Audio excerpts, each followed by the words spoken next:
you were watching this on the day that it goes out, then happy birthday to moi. It is my birthday. This is going out, and it is appropriate because this right here is my favorite movie in the history of ever, ever, ever. So, spoiler alert for my rating, I guess.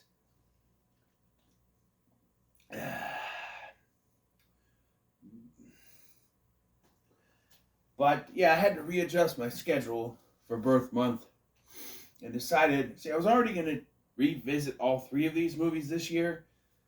Did not intend to do it this soon. Maybe sometime this summer. Maybe even try to get them all for Bill and Ted Day, which, if you don't know, is June 9th. That being 6/9, 69, dude. Yeah, and it took me way too long to figure out why it was, yeah. But, I'll sit down. What the hell? So, I reviewed these once upon a time ago, back in my first year of the YouTubes. It was early 2019, late 2019, excuse me, that I think I did these. And it started the first of a few actors' filmography centric review series. That being Keanu Verse, which was around Keanu Reeves. I would do more like Enter the Cage for Nicolas Cage or Slide Mania for Sylvester Stallone. I'm still trying to maybe figure out one for Bruce Willis, although I have done quite a few of his movies already. But I could redo the Die Hard movies. Not the first one, because I've reviewed the Die Hard twice now. Once for Christmas, which was not my best, I'll admit, because I was, I don't know, half-assing at that point.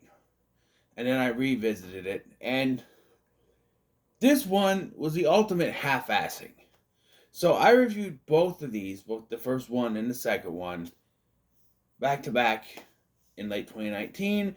I didn't, and I know these movies so well, I did not even rewatch the movies to give it a correct analysis, rewatch it and go through it. So this time I said, I'm going to do the same thing. No, I'm just kidding. This time I said I'm going to actually rewatch the movies, which I'm not going to hate doing it at all. And I'm going to actually, put out some points about this movie. Now, rewatching this and seeing some of the problems did not make it go down at all. I still love this movie. So, spoiler alert for my rating once again. So, if you don't know the story of Bill and Ted, by now you should. Like, back in the day, I felt like these were, like, underappreciated gems that you would find on a video store. Okay, my grandma, as I mentioned before, liked to record movies, the other videotapes for me, and I had this on a videotape. It was the first one on the tape, and then followed by Mary Poppins was right after it. And so, I remember having this, and I remember having the second one as well. And they weren't on the same tape, though. They're on separate tapes, because, I don't know. And, yeah, they're PG-13. And I was way under PG-13, but my son watches the PG-13 Marvel movies, and he's only 12, and he's been watching them since he was like 5. Avengers was like his favorite movie, like forever. Constantly wanted to rewatch Avengers. How many times I've watched that damn movie? I want to watch Avengers. I'd go to work, right, and then he'd be up with my mom and watching Avengers on a DVR. It was on all the DVRs before they got Disney Plus came a thing. But this would have been my Avengers, I guess, watching it constantly, So the story here is that the two great ones, Bill S. Preston Esquire and Ted Theodore Logan, known as Wild Stallions, are destined to be not only the greatest rock group in history, but the ones to save humanity, like world peace and all that stuff, achieved because of Wild Stallions' music. They become like these gods among men in the future. But it all depends on passing their history report. So, the three most important people in the world, that is what they're called, even though Bill and Ted are more important, right? I don't know. Send Rufus, who has no last name, just Rufus, played by George Carlin, back in time to make sure that Bill and Ted pass the history exam. So as we go through at least these first two films, there's going to be a lot of examples of, something us Bill and Ted fans would know, that they were always going to succeed. They were always going to pass. There was never a chance they were going to fail because of certain things that happen throughout the film. As I go through the film, I will point out these things if I don't space. All right? So we start in a garage in San Dimas, California, 1988. This movie came out in 89. Takes place in 88. So there you go. Bill and Ted are practicing their intro. I'm Bill S. Preston Esquire. And then Ted has to put down the camera so that he has to give the camera to Bill so he could do his. And then they put it down and do both their things. We are wild stallions, so why not just have the camera static and have one of you pop up, then the other one, and then do it together? Why when you have to hold the camera? Right? I don't know. And as you can tell by the fact they have no other friends, they are essentially losers, right? Essentially losers, laid back, and as much as the rest of the fan base hates to admit it, hates to even try to mention it, they always defend this. Yes, they are stoners. They are laid back. They talk in that certain laid back language. You never see it because this is PG-13. But undoubtedly, they have to be secret stoners. There is no way, right? And if the movie had started with them clearing out the garage with all the smoke, that would have been a pot joke, but it's not, because you would think that that's what it was until the amps blew.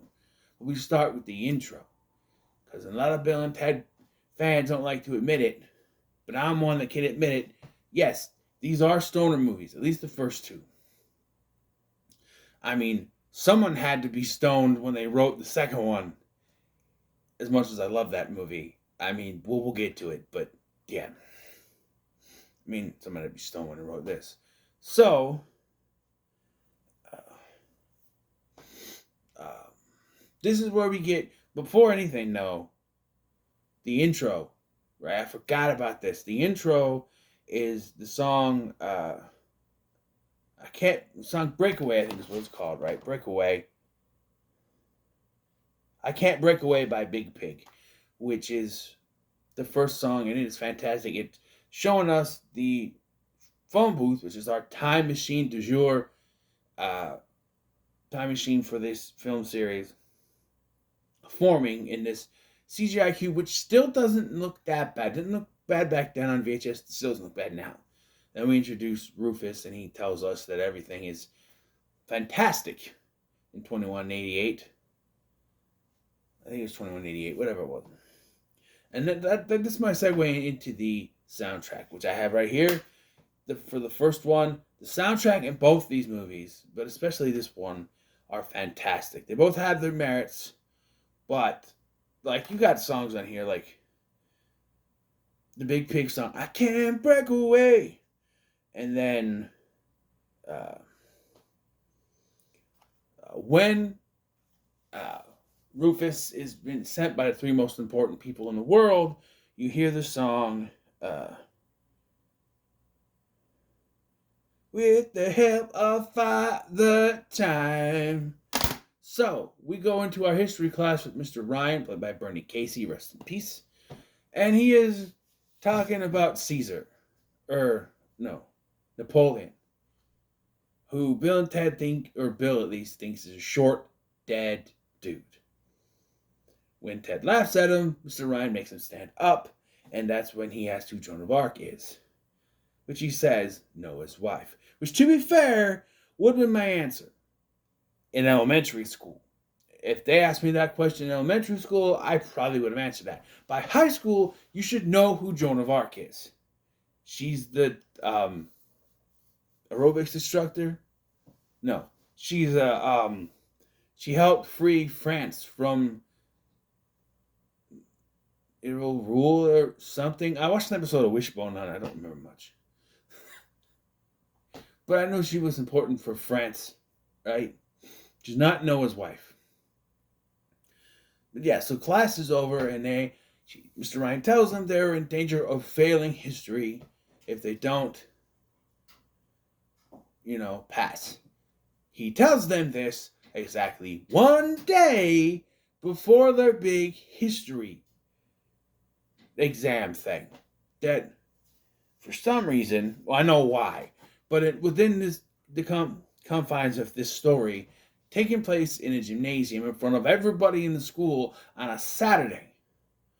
Now, originally, it was going to take place in the classroom. They even have stills of this you can find online, but they changed it, which I think is a better idea, because just to have there's a better presentation later in the auditorium other than the classroom where they're just kind of standing there.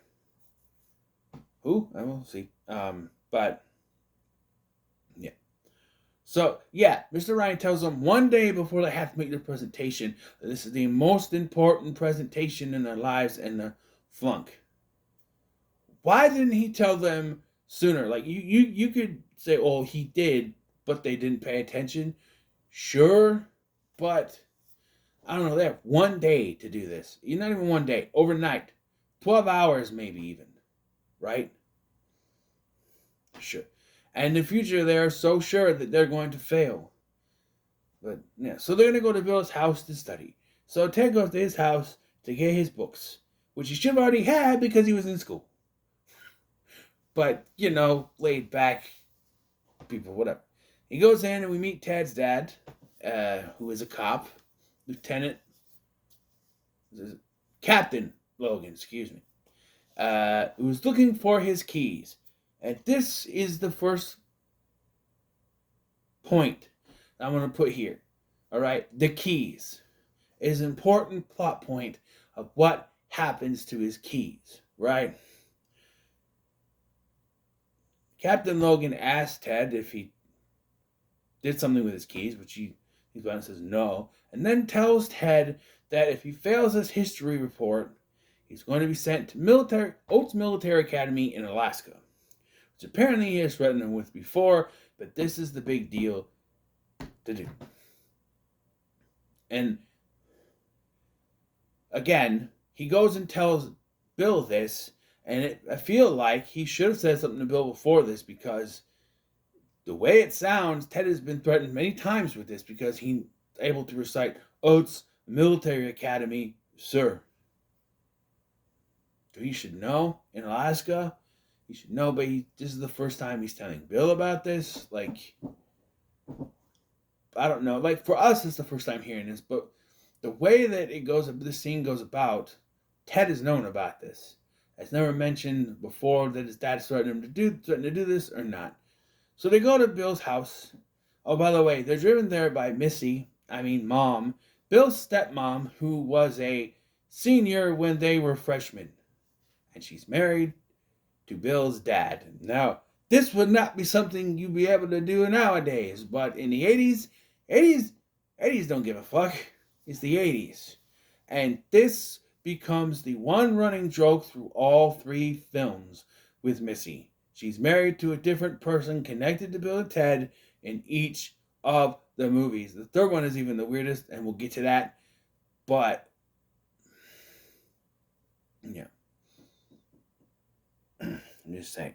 So she's married to Bill's dad, and so they're studying, and Missy comes in with burnt cookies, because, of course, And then Ted's dad comes in, or Bill's dad comes in and asks how they're doing. They say they're in danger of failing most egregiously, but he's too busy staring at Missy's ass to pay attention, so he's just going, good, good. Then he gives them money to buzz off so they can fuck inside Bill's room. Hey, if you're gonna do that, go in your room. Why are you gonna go for it in your son's room? That's nasty. We get the second of the shut up Teds. Because we got one on the way to the car, but now we get another shut up Teds. So now they're sitting outside the Circle K, which when I grew up I found surprisingly they are real gas stations. They're not around here. We have what's called Quick Trips, or you go to Iowa, it's Quick Star. No Circle K. No Circle K. I always thought it was like an off-brand Quick Trip, which it could be, I guess, but we don't have them here. But they're out there, and I love this exchange with this lady when Ted asks when did the Mongols rule China, and she says, "I don't know. I just work here." I always love that. So they're trying to figure out what it is, and then the phone booth arrives in front of them. Rufus steps out, and when they say, "You know when the Mongols ruled China," he goes, "Well, we asked them." Now, when I was a kid, I was confused because then he says both their names, and I'm like, he says, "I'm here to help you with your report." They say, "What? How?" And then the other booth lands with the other Bill and Ted, which another, put a pin in that, because that's another in the little thing of things are always supposed to happen, which we're going to talk about later in this film, in this review. So, I always thought he meant that the future Bill and Ted were going to tell them when the Mongols ruled China. But when I got older, I realized he meant to ask the Mongols themselves, which would be a bad idea. But future version of Bill and Ted, and to differentiate their jackets, which they are never like this, because so when they're standing there, Ted's wearing his orange jacket, and Bill's got his purple shirt on. It's blue in this picture, but it's purple long sleeve cover shirt. And the future versions have them tied around their waists to differentiate which one's which. And they tell them, "Oh, hey, you're going to have an excellent adventure through time. And listen to this dude, Rufus. You know what I'm talking about." They remind Ted to wind his watch. And we'll get to that when we get to the scene and they try to explain it. Because it's a confusing thing. It's something they have to do so that they have like a deadline for them. So that they have, we have to get everything by this point. Although it kind of defeats the purpose of having a time machine. But anyway. And then they say, "Ted, give my love to the princesses," who you'll see, and we get the snippet of some kind of conversation that we're going to hear later. "Well, how come when I dialed the number?" And then we don't get to wind the watch. And then they say later, they go off in a time machine. And then we have a conversation that really took too long to get through. Because it's like, how do we know we can trust this guy? Well, we just told ourselves we could, right? And well, what if we lied? Why would we lie to ourselves? So they do that, and they go to France or Austria during the French invasion, and we meet Napoleon, played by Tony Camilleri, who's fantastic in this role. And they just go and they look, and then they say goodbye, and then they go through the time machine. The time machine goes back, right? But there's an explosion which causes Napoleon to get sucked into the time circuits. So he goes back to San Dimas. They land at Ted's house. He lands in the tree. And then when Rufus says, this time machine will take you at any point in time you wish, you just dial the number in the phone book. It'll take you there. And then Ted's watch. The clock in San Dimas is always running. Now, again, you might be thinking, well, if you have a time machine, then there's no reason for that. But the reason for that is so that they can stay on task. And we have to keep going, right, to reach that moment. But he has to wind the watch. I don't know why. I've never gotten the wind the watch. If someone can help me, like, wind it so it's working, maybe? Or I don't know, because as you think, if that watch is the time, you just look at it and it tells you how much, I guess, because like it would tell you that no matter where they go, according to this, it's like 10 o'clock in San Dimas. I don't know. But after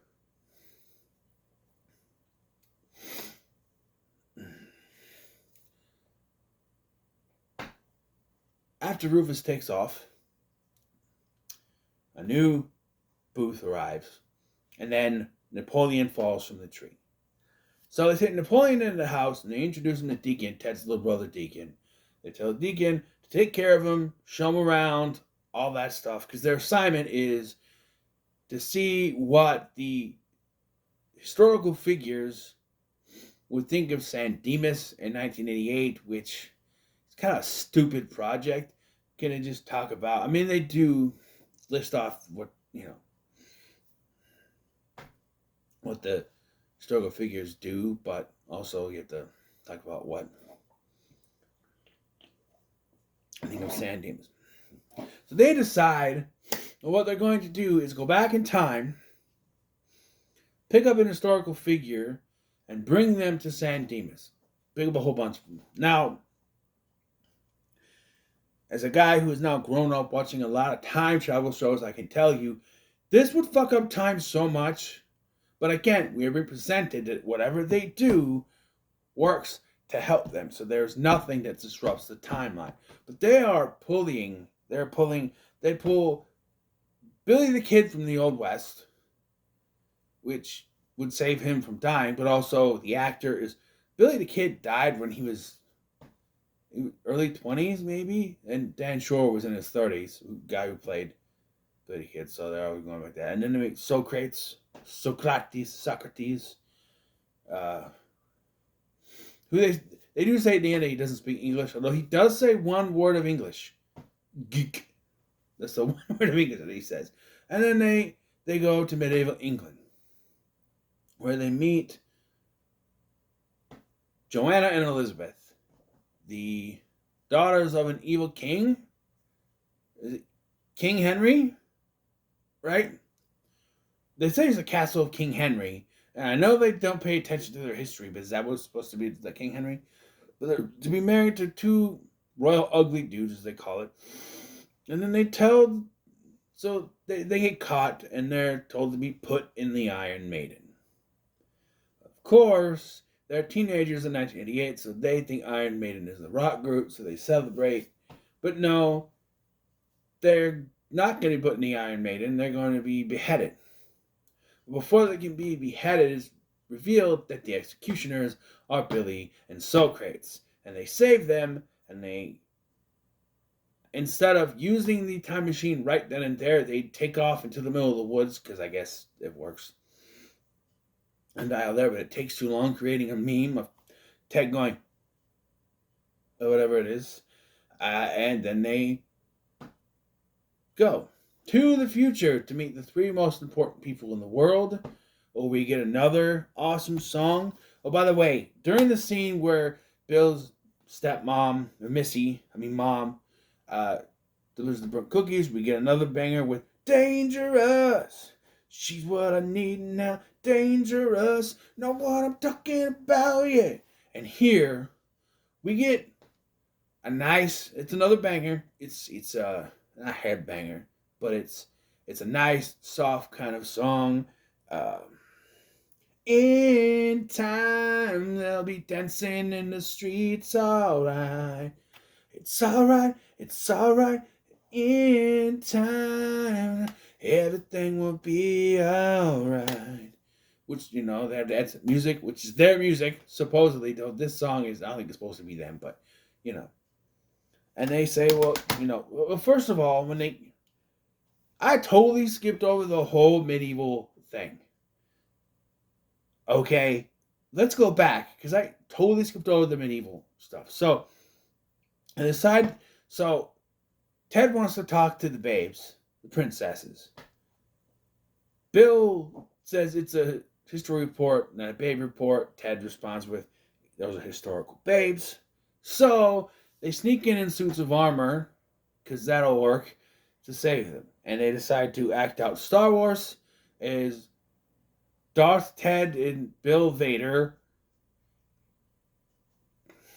And during this, Ted gets knocked down the stairs.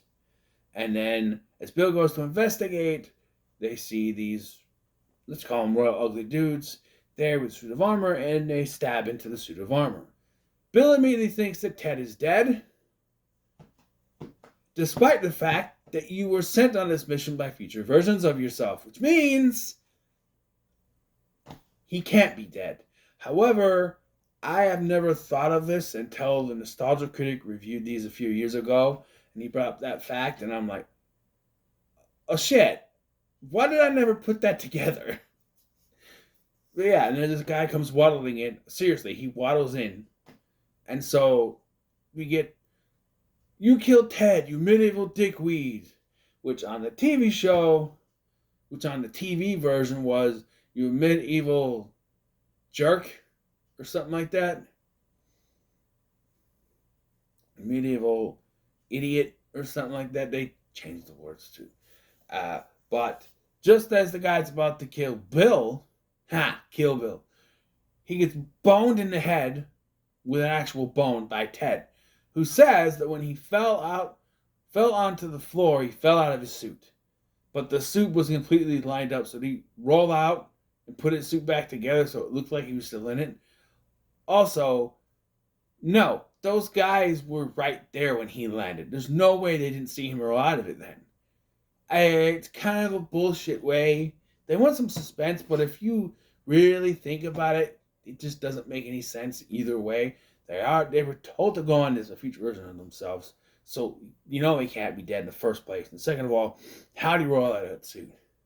And then we get what I said before, where they talk to the babes, the princesses, and then okay. So after the future, they decide to go through more time periods, and so they kidnap Sigmund Freud in Austria, and then they start to go on a montage set to the song, another banger, 2 heads are better than one. It's double the pleasure, baby. It's triple the fun. Yes, we get a montage where they kidnap Joan of Arc, Abraham Lincoln, and Genghis Khan. Yeah. I believe those are the 3, right? Because there's only 3 more. Well, then they discover that the booth has a problem and have to land in the prehistoric times, which was supposed to be extended, but we only get them landing and checking the thing, and then using the bubble gum from them to fix the antenna to land back in San Dimas. However, we then get the other point of view of the future Bill and Ted, now our Bill and Ted, talking to the past selves. And then we get the rest of the conversation. Here's another pin. Because, well, not here. This is where we get the explanation that, so when they sent them over for San Dimas, it is already tomorrow because the clock in San Dimas is already running. So, in order to get to current time San Dimas, you have to dial one number higher. So that's why they came back to that point. They're always meant to do that anyway, because. So they arrive while Missy is trying to water the lawn with a hose, which is not. Well, I guess you do, but you need like a spray mechanism, not a straight hose. Otherwise, you're just gonna flood the lawn. It's gonna drown. You need a spray mechanism, like a sprayer on it. You need to put like a, like a shower head type thing. You need a sprayer on it so it dispenses it evenly. You can't just do the hose and have it come out of the hose like she's doing it. It just doesn't. Or use sprinklers. My stepdad used sprinklers on their lawn. I'm just saying, you can't, with a regular hose, you're going to flood the thing. Mud and dirt everywhere. But the time machine, the phone booth, lands on the hose, so it stops working. And then they introduce everyone. Let's see. Dave Beethoven, Dennis Frood, Bob Genghis Khan, Socrates Johnson, Herman the Kid, Maxine of Arc, and Abraham Lincoln, because they couldn't find one. I can't believe I remembered all those names. And she thought, oh, it's cool that there's sodas in the fridge. She doesn't question anything. And then they ask if they can give them a ride to the mall, because I guess they're going to show them Sam Dimas in 1988, which, again, they got a short amount of time to show them the site in San Dimas. So, they have to do the chores first, so we get the William Tell Overture while they do the chores in the house. Skip that, because it's kind of the most unnecessary part of the film. It's like, they need extra time. We need an extra 5 minutes to this movie, so there you go. So, then they go to the mall. They give them sodas and snacks, nachos, hot dogs, whatever. They'll get drinks. I know that much. And they leave the historical figures alone while they go and get Napoleon. Here's what they should have done. One of them Ted should have stayed with the historical figures in the mall while Bill went with his mom to get Napoleon. Or maybe the other way around, since it's Deacon they have to deal with. But no, they both leave because we gotta have shenanigans, right? Shenanigans while they go off to get Napoleon. They do that, and they find out that, of course, we know that Deacon ditched them. So where would they go? Well, they keep mentioning the water slides, which is called Waterloo, which is close to Waterloo, which is, something that Napoleon did during the war, Waterloo, right? So, sneaking in with a mother and 11 children, I think it was 11, whatever, 12, whatever. He does the water slide thing. I don't know how he gets like a bathing suit or anything. I don't know. And he likes it. Meanwhile, the other historical figures destroy them all. Excuse me. Technically, Joan of Arc steals an aerobics class from an aerobics teacher because she likes it. Beethoven steals a special keyboard, like what do you call it? It's not a piano. It's not a guitar either. It's like an automatic playing keyboard. It's like a synthesizer. There it is, synthesizer. And it's funny because again, the nostalgia couldn't maybe think about this. When the guy asks, push the button, he goes, "How you like that?"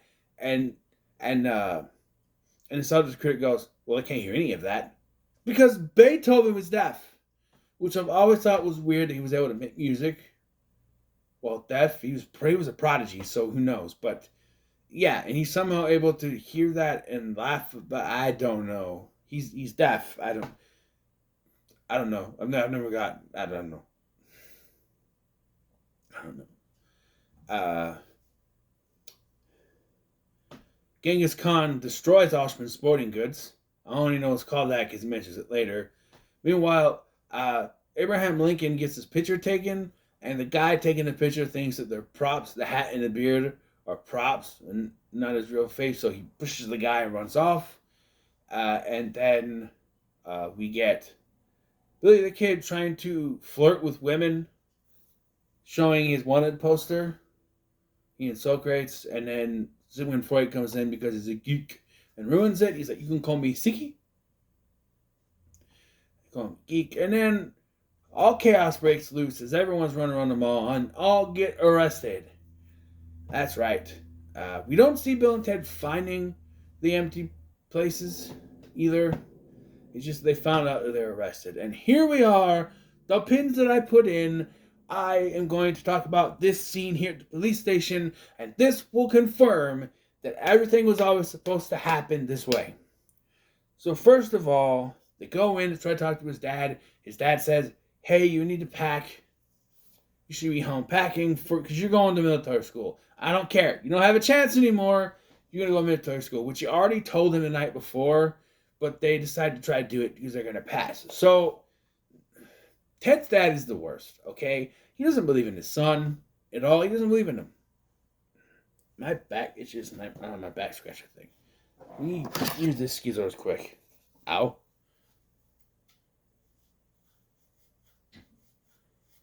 Alright. So, he kicked out by them, and they decide that he starts to talk to his dad, doesn't work. So they decide they have to figure out something else. So they decide that when they're done and they've passed the history exam, they're going to go back and they're going to steal Ted's dad's keys and put them by this sign. And they're right there. So they've been by that sign for like 2 days, right? Because Friday and now it's Saturday. So for about a day, depending on when he lost his keys. So could have been 2 days. They've been there the whole time by that sign, right? And so they tell Mom, to go around to the back, and then they sneak in and they say, well, how do we get through this? Well, after we pass the exam, we'll just come back and we'll plant a tape recorder.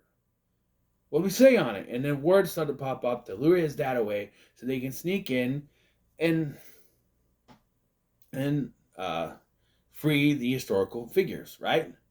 Well, Ted's dad, catches on to this and finds them. And then we get the most insane thing from the future. Trash can. I remember a trash can. A trash can just drops out of the sky and covers Tim's dad, so he's stuck. Okay, so the subject could also pointed this out. How does that work? You can leave a tape recorder behind and set a timer on it, although I've never seen a tape recorder with a timer on it before. And you can hide the keys. How was future Ted up there? There's also a fax machine which could also be sent from the future, I guess. But was future Ted up there? Nostalgia Critic pointed this out. Was future Ted up there just holding it, waiting for it to drop? Or was there a time release mechanism on it for it to fall, knowing that Dad was going to be right there? I don't know how that works. But, yeah. They get to the... they go back and forth between what Bill and Ted is doing and the people at the history reports. By the way, San Dimas High School football rules! But now we got Mr. Ryan saying, we're one report short and we're going to go early. And then the lights go out and we begin Bill and Ted's most excellent history report. Where basically they tell the history about each of the historical figures in a montage. You got to do it in a montage. And then they talk about how they incorporated San Dimas. So some of the highlights of the San Dimas stuff is that Napoleon wants to put water slides when he gets back to France. Which, by the way, having been watching Legends of Tomorrow, they've messed with history for sure. These historical figures now have knowledge of the future. That's going to change things. Like, Napoleon wanted to put water slides in when he gets back to France, and like Socrates knowing what billiards and baseball are, or pool as I call it, loving San Dimas, But the best one of these, are, I love the one with Sigmund Freud, basically kind of diagnosing Ted as having a mild form of, no, that's the other guy. Where is it? Why do you keep saying you're Sigmund Freud? Why do you claim I'm not Sigmund Freud? Why do you keep asking me questions? Do you want to tell me about your mother? You want a couch to lie? No, I don't want a couch to lie on. I like that. But anyway, the dads arrive, that being Bill and Ted's dads arrive, and knows that this is going on. And then we get the best part, is Abraham Lincoln, who does a version of his Gettysburg Address with 7 minutes ago. We your forefathers, embarked on a most excellent adventure in history, preceded by our two friends, Bill and Ted. And the fellow agreed that was true as my time, just as it's true today. Be excellent to each other. And party on, dudes! No way.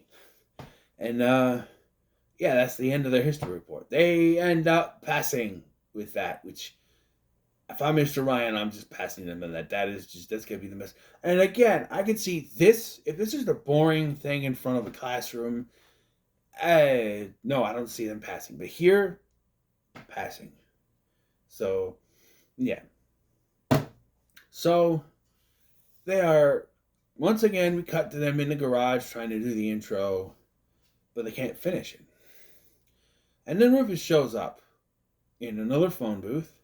They still have theirs, right? And he's with the princesses. He saved them just before they married the royal ugly dudes. They did say they went back, but they couldn't find them. So they went back after they were taken. Which no one there told them that the princesses were taken by a man with purple man or something. I don't know.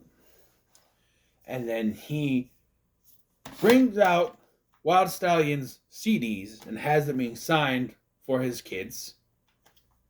Which we learn he does have a daughter, at least. We find out in the third one, Kelly, named after George Carlin's real life daughter, Kelly, who's also in the movie. But Kelly, he does have a daughter. We know that much later on. But, and he also has the princesses signed because they're a part of the band. And again, that just goes to show you everything in this film was always supposed to go the way it did. And that's doubled down in the sequel. And then you get a couple more gags. One, Rufus asks to play with them, to jam with them, and he rocks out on the guitar, which I don't think that was really George Carlin playing that, but you know. And then they start to play, and they're terrible because they don't know how to play, as they mentioned at the beginning of the movie, and neither do the princesses.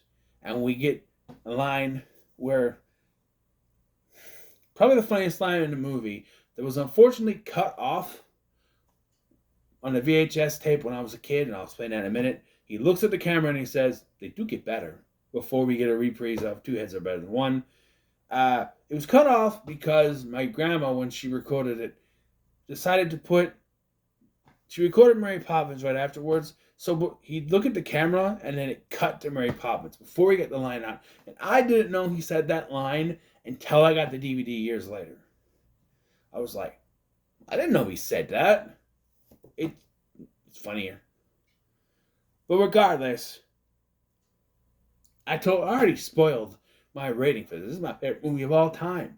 I love this movie.